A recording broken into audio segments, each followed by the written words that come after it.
Good morning. আজকে আমরা দেখব তারাসুন্দরী বালিকা বিদ্যালয়ে সেকেন্ড সামেটিভ এক্সামিনেশনে ক্লাস 9-এর লাইফ সায়েন্সের কোয়েশ্চেন পেপার। আর সেটা একটু আমরা আলোচনা করব যে কি করে এর আনসার গুলো কি হবে। তো আমি এক এক করে কোয়েশ্চেন এখান থেকে করব। তোমরা প্রথমে ভিডিওটা দেখবে, কোয়েশ্চেনটা দেখবে, তারপর নিজেরাই আনসার করার চেষ্টা করবে। আর যদি না পারো তাহলে আমার সলিউশনটা শুনে নেবে। তো অনেক স্কুলে এখনো লাইফ সায়েন্স পরীক্ষা হয়নি, তো সেই স্কুলের স্টুডেন্টরা এই ভিডিওটা দেখলে তাদের সুবিধা হবে। তো প্রথম কোয়েশ্চেন দেখি, যেখানে এমসিকিউ। আগে আরেকটা কথা, যে এই স্কুলের কোয়েশ্চেন পেপার মোটামুটি ভালো হয়, তো সেই জন্য তোমরা কিন্তু এখান থেকে কোয়েশ্চেন গুলো একটু দেখে নিতে পারো। তো প্রথম প্রশ্ন এমসিকিউর বলছে, প্রয়োজনীয় ক্ষতি কাকে বলা হয়? প্রয়োজনীয় ক্ষতি কাকে বলা হয়? বাষ্পমোচন। আচ্ছা, বুক গিল পাওয়া যায় কোন প্রাণীর দেহে? অ্যামিবা, কাঁকড়া, প্যারামেসিয়াম আর হাইড্রা। কাঁকড়ার দেহে বুকগিল পাওয়া যায়। আমরা জানি যে যারা অ্যাকোয়াটিক, যারা আর্থ্রোপোডস রয়েছে, যেমন কাঁকড়া বা লবস্টার যারা, তো তাদের ক্ষেত্রে কিন্তু বুকগিল দেখতে পাই। আর যারা টেরিস্ট্রিয়াল যে আর্থ্রোপোডস, যাদের 8টা উপাঙ্গ রয়েছে, যেমন স্পাইডার, মাকড়সা বা স্করপিয়ন, বিছে, তাদের ক্ষেত্রে বুক লাং দেখতে পাওয়া যায়। তো এখান থেকে ঘুরিয়ে ফিরিয়ে বুকগিল মাঝে মাঝে কোয়েশ্চেন দেয়। এটা কিন্তু স্যার ম্যামদের খুব ফেভারিট কোয়েশ্চেন গুলোর মধ্যে একটা।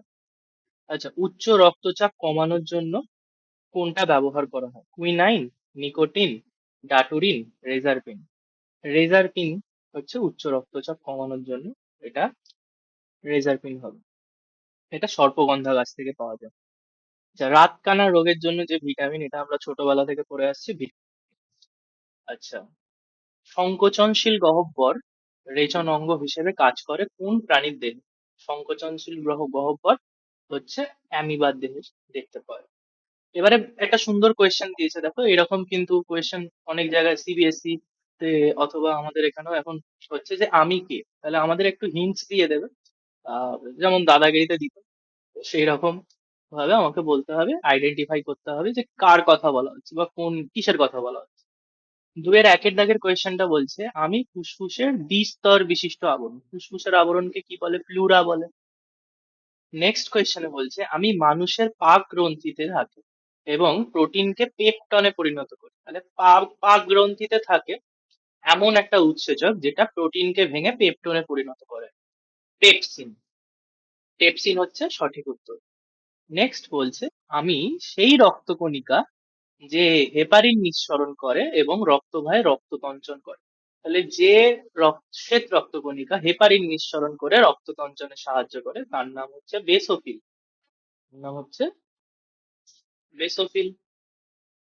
এখানে যে স্টুডেন্টটি ভুল লিখেছে, ইউসিনোফিল লিখেছে। ইউসিনোফিল হিস্টামিন ক্ষরণ করে, অ্যালার্জি প্রতিরোধ করে। আচ্ছা, আর ছিল নিউট্রোফিল। নিউট্রোফিল ফ্যাগোসাইটোসিস প্রক্রিয়ায় বিভিন্ন জীবাণুদেরকে ধ্বংস করতে সাহায্য করে। তাহলে নিউট্রোফিল, ইওসিনোফিল আর বেসোফিল, এদের কাজ আমরা দেখি। তো এখান থেকে কোয়েশ্চেন আসতে পারে, বা মোনোসাইট লিম্ফোসাইট থেকেও কোয়েশ্চেন আসতে পারে। মোনোসাইট লিম্ফোসাইট থেকে কোয়েশ্চেন আসবে যে মোনোসাইটের কি কাজ। মোনোসাইট হচ্ছে তোমার, মোনোসাইট আর নিউট্রোফিলের একই কাজ, যে ফ্যাগোসাইটোসিস প্রক্রিয়ায় রোগ জীবাণু ধ্বংস করে। আর তোমার লিম্ফোসাইট হচ্ছে অ্যান্টিবডি তৈরিতে সাহায্য করে আর অনাক্রম্যতা প্রদান করে। আচ্ছা, এখানে ডান স্তম্ভ বাম স্তম্ভ মেলাও দিয়েছে। তাহলে কই মাছ, কই মাছ কি করে? কেলভিন চক্র, জাইমেস, জাইলেম বাহিকা, রক্ষীকোষ, শ্বাসপুষ্প। কই মাছের অতিরিক্ত যে শ্বাসযন্ত্র থাকে সেটাকে শ্বাসপুষ্প বলা হয়। তো শ্বাসপুষ্প দেখতে পাওয়া যাচ্ছে। আচ্ছা, বাষ্পমোচন। বাষ্পমোচনের জন্য যে স্টোমাটাতে যে বাষ্পমোচন হয় বা পত্ররন্ধ্র দিয়ে, সেখানে দুটো কোষ থাকে যাকে আমরা কি বলি? রক্ষী কোষ বলি। যে রক্ষী কোষ কিন্তু তাদের আহ অভিস্রবণ চাপ বা অন্যান্য পটাশিয়াম, তোমরা পরে পড়বে কে এম এল এর তত্ত্ব, সেই সবের দ্বারা কিন্তু রক্ষী কোষ কি করছে? খুলে যাচ্ছে বা বন্ধ হচ্ছে, পরস্পর স্টোমাটাকে বন্ধ করছে বা খুলছে।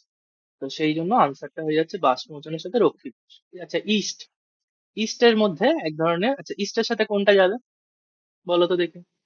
ঠিক, জাইমেস। ইস্টের সাথে যাবে জাইমেস। এবার কেন জাইমেস যাচ্ছে? কারণ ইস্ট এক ধরনের দেহ নিঃসৃত এক ধরনের উৎসেচক যেটা হচ্ছে জাইমাস, সেটা কি করছে, বিভিন্ন রকম শর্করাকে ভেঙে অ্যালকোহল তৈরি করছে, আর নিজের শরীরের জন্য শক্তি তৈরি করছে, আর কিছু কার্বন ডাই অক্সাইড তৈরি করছে। তো ইস্টের এটা, এই যে ঘটনাটা ঘটছে সেটা কিন্তু অক্সিজেনের অনুপস্থিতিতেই ঘটছে, অর্থাৎ অবাত শ্বসন। ঠিক আছে, এই অবাত শ্বসনকে কাজে লাগিয়ে কিন্তু বিভিন্ন রকম যে অ্যালকোহল প্রস্তুতি করা হয়। ঠিক আছে, এটাকে আমরা বলি যে অ্যালকোহলের যে আমাদের যে অবাধ শ্বসন যেটা রয়েছে, বা কোহাল সিনথেসিস, সেটা আমরা বলে থাকি। আচ্ছা, নেক্সট যেটা আছে, অ্যালকোহল ফার্মেন্টেশনও বলে থাকি আমরা। নেক্সট যেটা বলছে আলোক নিরপেক্ষ দশা। আলোক নিরপেক্ষ দশার আরেকটা নাম কি? কেলভিন চক্র, তাই তো? আলোক নিরপেক্ষ দশা যেটা প্রথম দেখেছিল হচ্ছে তোমার বিজ্ঞানী ব্ল্যাকম্যান। তারপরে তারপরে এখানে কি হচ্ছিল, আলোক নিরপেক্ষ দশায় প্রথমে কি হচ্ছিল, কার্বন ডাই অক্সাইড কোষীয় যৌগে অঙ্গীভূত হচ্ছিল, যেটাকে আমরা অঙ্গার আত্তীকরণও বলে থাকি। যেখানে কি হচ্ছিল, তোমাদের carbon dioxide plus RUBP, ribulose bisphosphate, সেটা ওই আরইউবিআইএস সিও উৎসেচকের সাহায্যে কিসে পরিণত হচ্ছিল, পিজিএ তে, ফসফোগ্লিসারিক অ্যাসিডে। সেই পিজিএ তে 3টে কার্বন থাকছিল, সেই জন্য এটাকে আমরা T3 চক্র বলছিলাম, তাই না? T3, এই C3 চক্র, সরি, C3 চক্র বলছিলাম। তো এটাও ওইখান থেকে অনেক কোয়েশ্চেন আসতে পারে যে কেলভিন চক্র কাকে বলছি, বা C3 চক্র কোনটাকে বলছি, ব্ল্যাকম্যান রিয়াকশন কোনটা, ঠিক আছে, বা অঙ্গার আত্তীকরণ কি, এই চারটেরই একই রকম আনসার, ঠিক আছে, একই রকম জায়গা থেকে না। তো এটাকেও অঙ্গার আত্তীকরণ বলছে, যে পরিবেশের কার্বন ডাই অক্সাইড সেটা তোমার কোষের মধ্যে অঙ্গীভূত হচ্ছে, বা কোষের মধ্যে তার আত্তীকরণ হচ্ছে। আচ্ছা, নেক্সট বলছে রসের উৎস। রসের উৎসের জন্য কি, জাইলেম বাহিকা। জাইলেম বাহিকা কি করছে, মাটি থেকে খনিজ লবণ মিশ্রিত জল বা স্যাপ সেটাকে পাতায় পৌঁছে দিচ্ছে, তাই জাইলেম বাহিকা রসের উৎসতে সাহায্য করছে। আচ্ছা, এখান থেকে একটা ক্রেবস চক্র থেকে অনেক সময় কোয়েশ্চেন আসে যে try carboxylic cycle, try carboxylic acid cycle, TCA চক্র কাকে বলে? অনেক সময় লিখছে না। ট্রাই কার্বক্সিলিক অ্যাসিড সাইকেল কাকে বলে? ক্রেবস সাইকেলকে বলে, কারণ ক্রেবস সাইকেলে প্রথম যে উৎপন্ন সুস্থিত যৌগটি তার নাম হচ্ছে তোমার সাইট্রিক অ্যাসিড। এবার সাইট্রিক অ্যাসিডে 3টে কার্বক্সিলিক অ্যাসিড গ্রুপ থাকে। কার্বক্সিলিক অ্যাসিড কেমন দেখতে হয়, COOH, এই বর্গটাকে আমরা কার্বক্সিলিক অ্যাসিড বলি। এরকম 3টে কার্বক্সিলিক অ্যাসিড থাকে, 3টে কার্বক্সিলিক অ্যাসিড থাকে। কোথায় থাকে? Citric acid.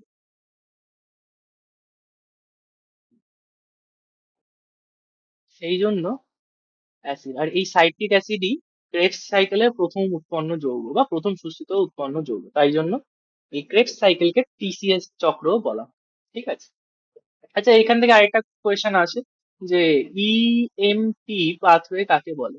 ঠিক আছে, এমডেন, মেয়ারহফ আর পার্নেস, এরা কিন্তু যে গ্লাইকোলাইসিস সেটা দেখেছিল প্রথম, বা আবিষ্কার করেছিল প্রসেসটা।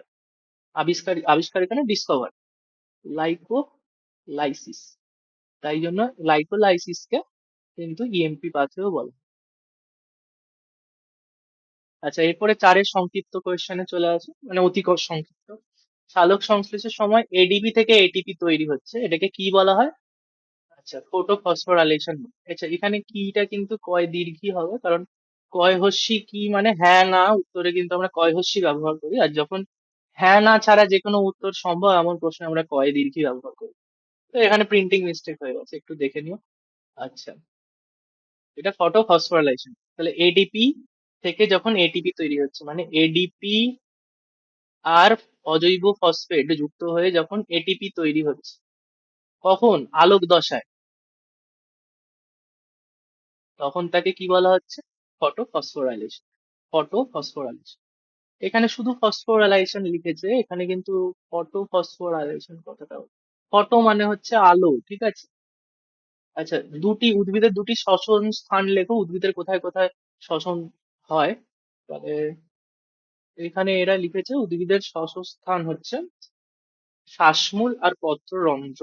উদ্ভিদের দুটি শ্বাসস্থান, আচ্ছা শ্বসন স্থান, সরি, উদ্ভিদের দুটি শ্বাসস্থান, তো শ্বাসমূল এবং পত্ররন্ধ্র, কারণ শ্বাসমূলের সাহায্যে কিন্তু বাইরে থেকে তোমার অক্সিজেন আসছে এবং পত্ররন্ধ্রের মধ্যে দিয়েও কিন্তু অক্সিজেন আসছে, তো ঠিকই আছে।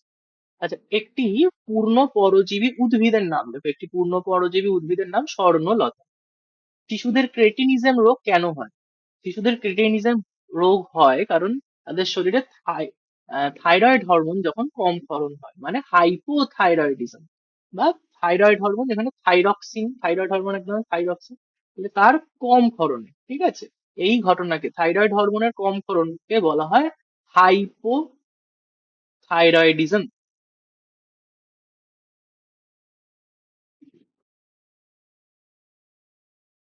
হাইপো কথার অর্থ হচ্ছে কম, তাহলে থাইরয়েড গ্রন্থির কম, থাইরয়েড হরমোনের কম ক্ষরণ, থাইরক্সিন হরমোনের কম ক্ষরণে যে রোগ হচ্ছে সেটা হচ্ছে শিশুদের ক্রেটিনিজম হচ্ছে। যদি বলতো যে বয়স্ক বা প্রাপ্ত বয়স্কদের কি রোগ হয় হাই, মানে থাইরয়েড হরমোনের কম ক্ষরণে, কেউ বলতে পারবে? প্রাপ্ত বয়স্ক ব্যক্তিদের হাইপোথাইরয়েডিজম মানে থাইরয়েড হরমোনের কম ক্ষরণে কি ধরনের রোগ হয়? মিক্সিডিমা রোগ হয়, ঠিক আছে, মিক্সিডিমা।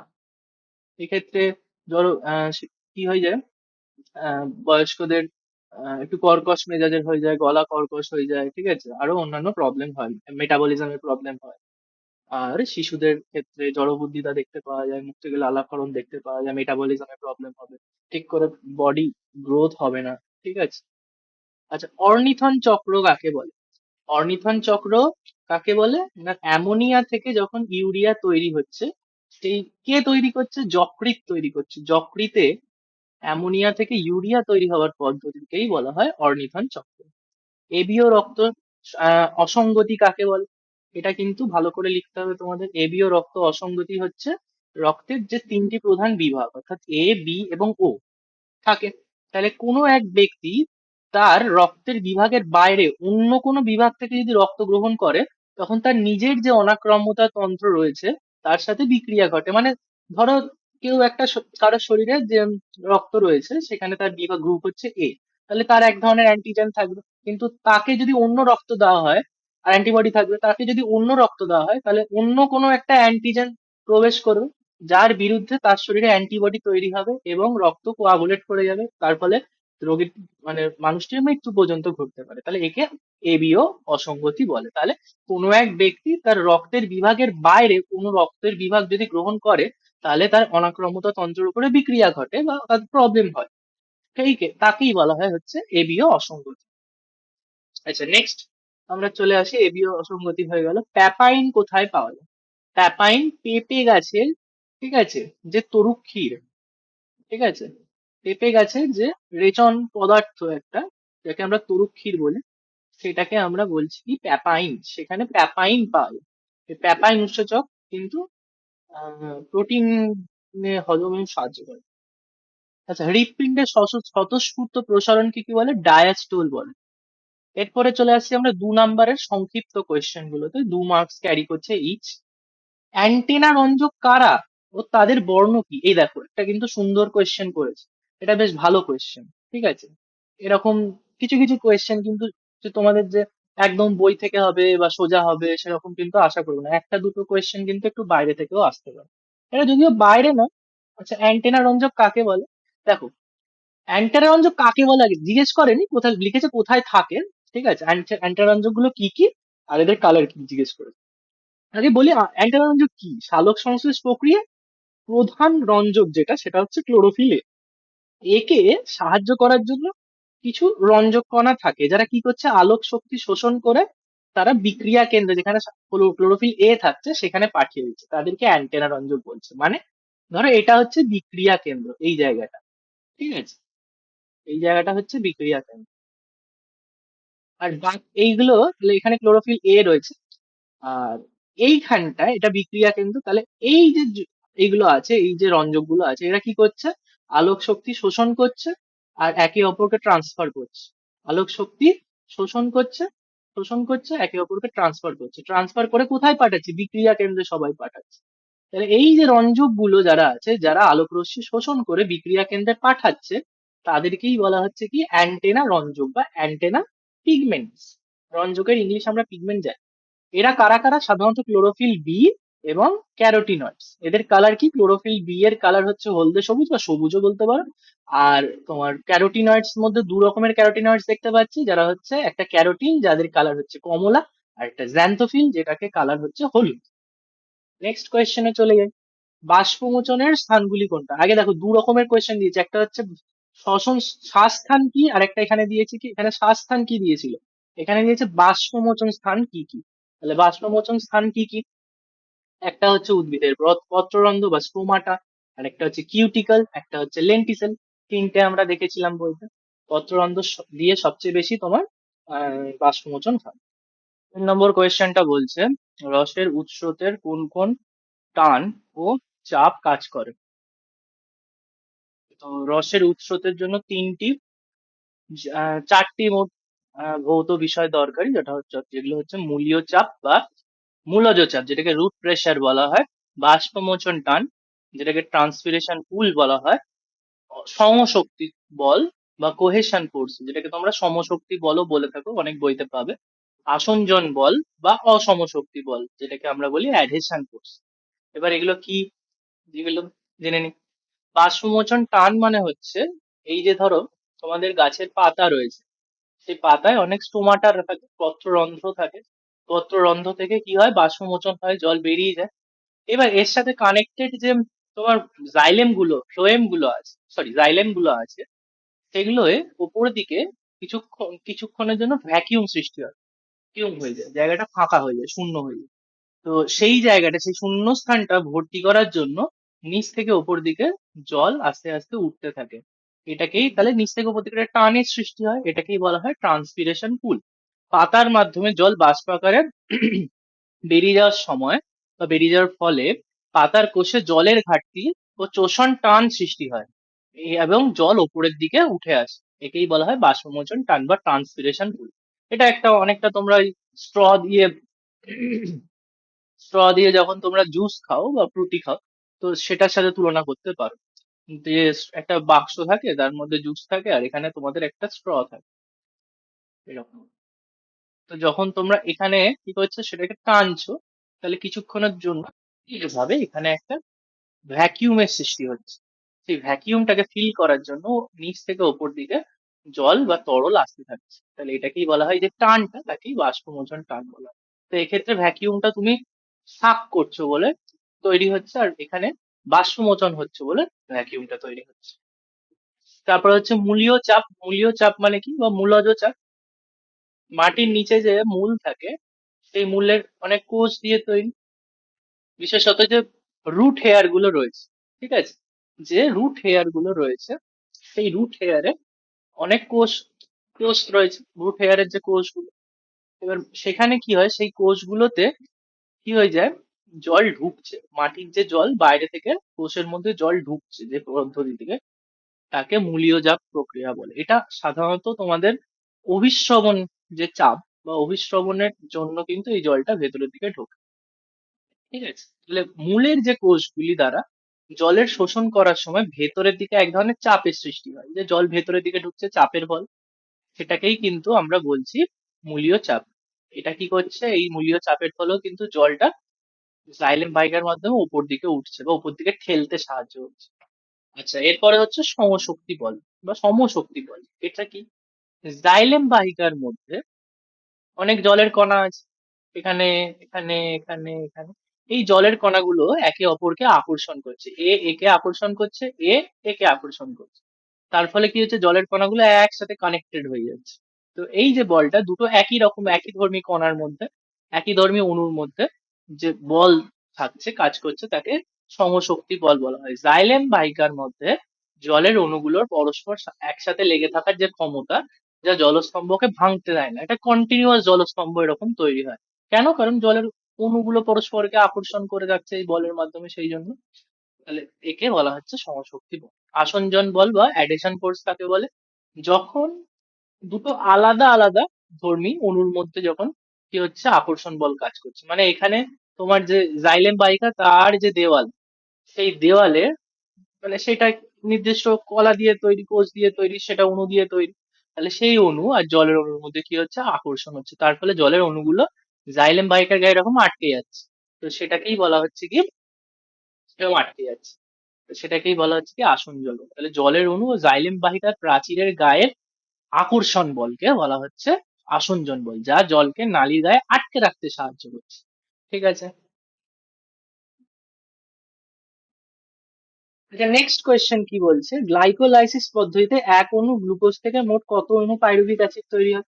এক অণু গ্লুকোজ থেকে দু অণু পাইরুভিক অ্যাসিড তৈরি হয়। আর কত অণু এটিপি তৈরি হয়? দু অণু নিট এটিপি তৈরি হয়, দু অণু, কারণ দু অণু তো মোট চার অণু, দু অণু খরচ হয়, চার অণু তৈরি হয়।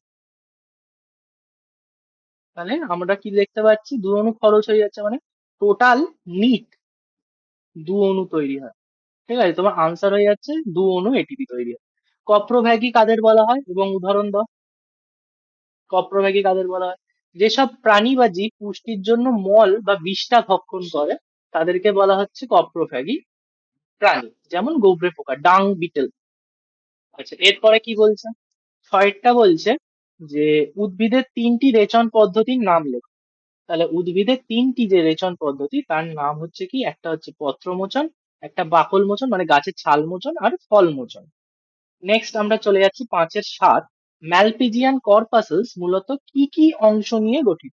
ম্যালপিজিয়ান কর্পাসেলস সাধারণত দুটি অংশ নিয়ে গঠিত, যেটা হচ্ছে কি গ্লোমেরুলাস এবং বমাস ক্যাপসুল।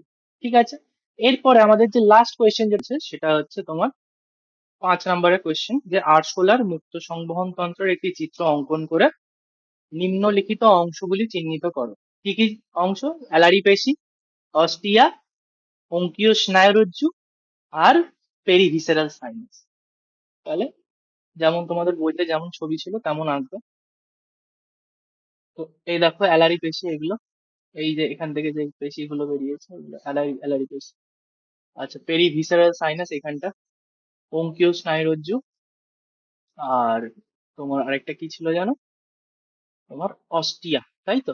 তো অস্টিয়া এগুলো। ঠিক আছে, তো অস্টিয়া এগুলো, এই ছোট ছোট এগুলো। ঠিক আছে, এইটুখানি কোয়েশ্চেন ছিল। আরো বিভিন্ন রকম, তোমরা কোন কোন স্কুলে পড়ো, তোমাদের যাদের যাদের লাইফ সায়েন্সের সেকেন্ড টার্মের পরীক্ষাটা হয়ে গেছে ক্লাস 9-এ, তারা কমেন্ট করে জানাও। আর তোমরা কোন কোন স্কুল থেকে দেখছো, বা তোমরা যদি কেউ তারা সুন্দরী স্কুলের থেকে দেখো, তাহলে তাহলেও কমেন্ট করতে পারো। ঠিক আছে।